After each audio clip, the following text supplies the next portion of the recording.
যে ৬টি কারণে আপনার বিড়াল পালন করা উচিত। তারা আপনার বাড়িতে ফেরেশতাদের নিয়ে আসে। নবী মুহাম্মদ সাল্লাল্লাহু সাল্লামের অনেক বিড়াল ছিল। তারা সুন্নত নিয়ে আসে। তাদের লালা বিশুদ্ধ। তারা নিজেদের পরিষ্কার করে। তারা খুব শান্ত একটি প্রাণী। ইসলামে বিড়াল সম্পর্কে কিছু গুরুত্বপূর্ণ তথ্য রয়েছে। প্রিয় দর্শক, আমাদের নবী মুহাম্মদ মুস্তাফা সাল্লাল্লাহু সাল্লাম বিড়াল খুব পছন্দ করতেন। বিড়াল পরিষ্কার এবং খাঁটি একটি প্রাণী। বিড়াল বাড়ি এবং মসজিদে প্রবেশ করতে পারে।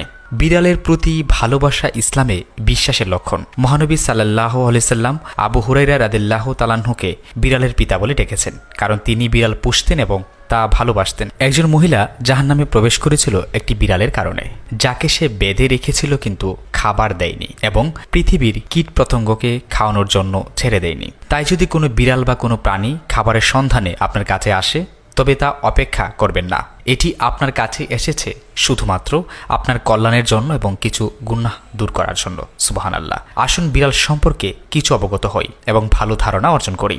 বিড়াল খাবারে মুখ দিলে তা নষ্ট হয় না, যেমন ভাত, তরকারি ও দুধ ইত্যাদি। খাবারে বিড়াল যদি মুখ দিই বা খেয়ে ফেলে, তাহলে এই খাবার আপনি খেতে পারেন, তাতে দোষ নেই। বিড়ালের মুখ পাক রয়েছে। একটি সতর্কতা: বিড়াল অসুস্থ হলে সতর্ক থাকবেন। বিড়ালকে সুস্থ করে তোলার জন্য সুচিকিৎসার ব্যবস্থা করবেন। এটা হবে আপনার জন্য সওয়াবের কাজ।